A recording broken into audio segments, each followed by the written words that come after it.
2015 में जब मैंने पहली बार पीएचडी करने का प्लान बनाया था, तो उस समय मुझे पता नहीं था कि पीएचडी करने का सही तरीका क्या होता है। मीन्स क्या क्या ऑप्शंस हैं मेरे पास, किस तरीके से मैं पीएचडी के लिए एक एडमिशन पा सकता हूँ। तो तब मुझे क्या पता था कि मैं पहले एमटेक करने जाऊँगा किसी भी आईआईटी या फिर इंडियन इंस्टीट्यूट ऑफ साइंस से, और एमटेक 2 साल का एमटेक करने के बाद मैं पीएचडी में एडमिशन ले लूँगा और फिर पीएचडी करूँगा।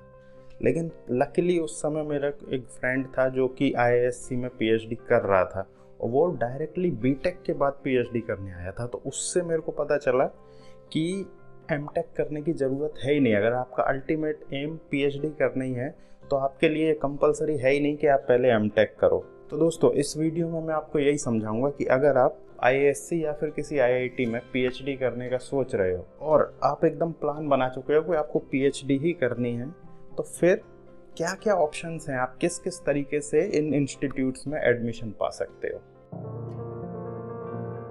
तो इन सब टॉप इंस्टीट्यूट यानी आईआईएससी और आईआईटीज़ में अगर आपको पीएचडी के लिए एडमिशन करना है तो आपके पास 3 ऑप्शंस हैं। आप 3 तरीके से पीएचडी में एडमिशन पा सकते हैं। यहाँ मैं मान के चल रहा हूँ कि आपने बीटेक कर ली है, आपने बीटेक पास कर ली है और अब आप प्लान बना रहे हो पीएचडी करने का, ठीक है। तो आपके पास 3 ऑप्शंस हैं कैसे आप पीएचडी में एडमिशन ले सकते हो।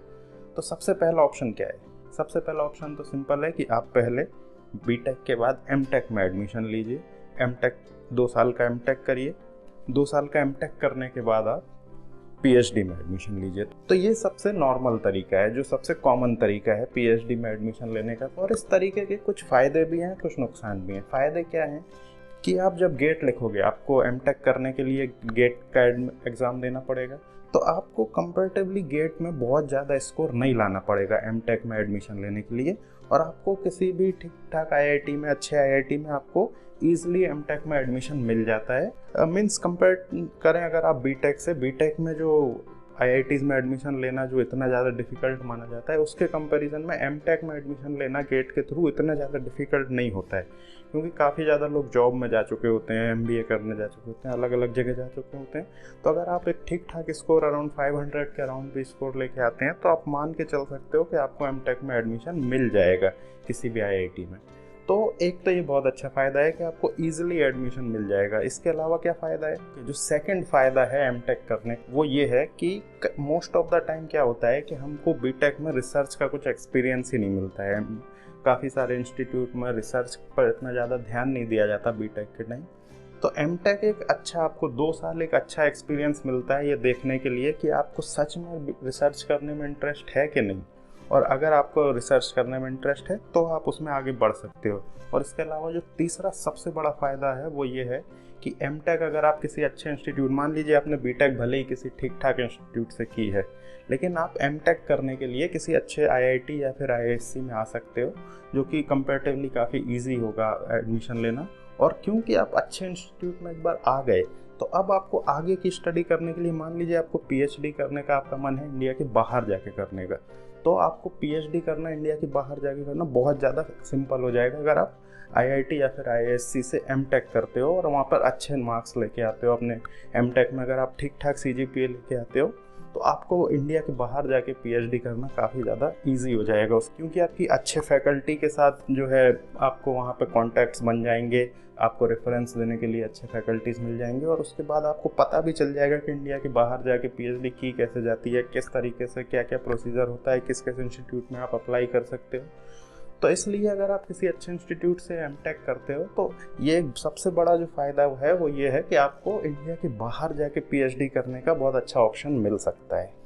ओके, और इसके नुकसान क्या है? देखिए, सबसे बड़ा नुकसान तो इसका यही है कि आपको एमटेक में 2 साल अपने वेस्ट करने पड़ेंगे। अगर आपका अल्टीमेट एम पीएचडी करने ही का है तो आपको फिर भी बीटेक के बाद आपको 2 साल का एमटेक करना पड़ेगा, उसके बाद आप पीएचडी में ही एडमिशन लोगे। अगर आपको इंडिया ही में रह के पीएचडी करनी है, आईआईटी या फिर आईआईएससी से पीएचडी करनी है, तो ये आपको 2 साल अपने वेस्ट करने की ज़रूरत नहीं है, जो सेकंड तरीका है एडमिशन लेने का उसके लिए। तो दोस्तों, जो दूसरा तरीका है पीएचडी में एडमिशन लेने का वो है कि आप डायरेक्टली बीटेक के बाद ही बिना एमटेक किए डायरेक्टली पीएचडी में एडमिशन ले सकते हैं। यहाँ पर मैं इंटीग्रेटेड पीएचडी की बात नहीं कर रहा हूँ जिसमें ऑलमोस्ट 7 साल लगते हैं। आप सीधे सीधे जो सेम पीएचडी आप एमटेक के बाद करते, अब इंडिया में इसकी पॉसिबिलिटी है कि आप डायरेक्टली उसको बीटेक के बाद कर लो। इसमें कुछ कुछ आपको एलिजिबिलिटी होनी चाहिए। इसके दो एलिजिबिलिटी हैं। एक तो क्या है कि अगर आपके बीटेक में बहुत अच्छा पॉइंटर है, सीजीपीए जो आपका बीटेक में है वो अगर 8 से ऊपर है, तो आप डायरेक्टली इन आईआईटीज़ में या फिर आईआईएससी में आप पीएचडी के लिए अप्लाई कर सकते हैं और वहाँ से मोस्ट प्रोबेबली आपको कॉल आ जाएगा इंटरव्यू के लिए। इसके अलावा अगर आपके अच्छे पॉइंटर नहीं हैं तो आप गेट में अगर बहुत अच्छा स्कोर लेके आते हैं, अराउंड 600 एंड अबव अगर आप स्कोर लेके आते हैं, तो आप इन डायरेक्टली इन आईआईटीज़ और आईआईएससी में पीएचडी के लिए अप्लाई कर सकते हैं। आपको एमटेक के लिए अप्लाई करने की ज़रूरत नहीं है और आपको इंटरव्यू के लिए कॉल आ जाएगा। उसके बाद आपका इंटरव्यू होगा। अगर आप इंटरव्यू में अच्छा करते हैं तो आपका पीएचडी में एडमिशन हो जाएगा। और मैंने भी इसी ऑप्शन को यूज़ करके डायरेक्टली बीटेक के बाद पीएचडी में एडमिशन लिया था। इस ऑप्शन में अब एक और फ़ायदा हो गया है कि पिछले कुछ टाइम में इंस्टीट्यूट्स ने देखा था कि जो लोग डायरेक्टली बीटेक के बाद पीएचडी करके जा रहे थे उनको कुछ कुछ इंस्टीट्यूट्स में पोजीशंस मिलने में दिक्कत हो रही थी, फैकल्टी पोजीशंस मिलने में दिक्कत हो रही थी, क्योंकि उनके पास एमटेक की डिग्री नहीं होती थी। तो अब आईआईएससी का मेरे को जहाँ तक पता है, मेरे को अपने इंस्टीट्यूट का पता है कि आईआईएससी ने क्या किया है कि अब आपको पीएचडी के साथ साथ एमटेक की भी डिग्री देंगे अगर आप आपका जो कोर्स वर्क होता है पीएचडी में उसमें आप 6 की जगह 8 कोर्सेज कर लेते हैं और वो भी 2 साल में। तो 2 साल में 8 कोर्सेज करना बहुत ही ज़्यादा सिंपल होता है। तो एक तरीके से ये फिक्स है कि आप अगर बीटेक के बाद डायरेक्टली पीएचडी करोगे तो आपको एमटेक प्लस पीएचडी दोनों डिग्री मिलती हैं और आपके 2 साल भी बच जाते हैं।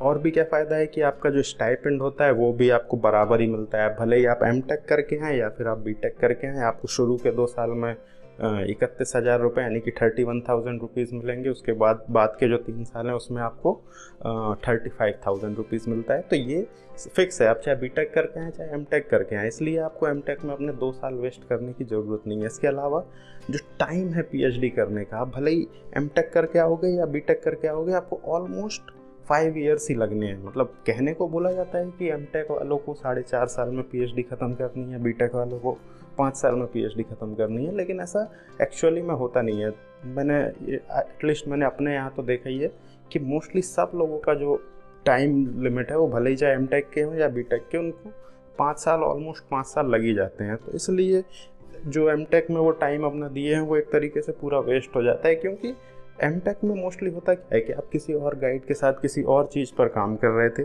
तो इसलिए आपको जब आप पीएचडी करने आते हैं तो आप पूरा शुरू से शुरुआत करते हैं। तो वो एमटेक का जो आपका काम है वो पूरा जो आपने उसमें टाइम दिया है वो पूरा एक तरीके से वेस्ट हो जाता है। हाँ, आप उसमें जो रिसर्च किए हैं उस पर आपने कुछ पेपर पब्लिश किया होगा तो वो आपके ज़रूर काम आएगा, लेकिन फिर भी अगर आपको अपना टाइम बचाना है तो बीटेक के बाद डायरेक्टली आप पीएचडी करने आ सकते हो इस ऑप्शन को यूज़ करके।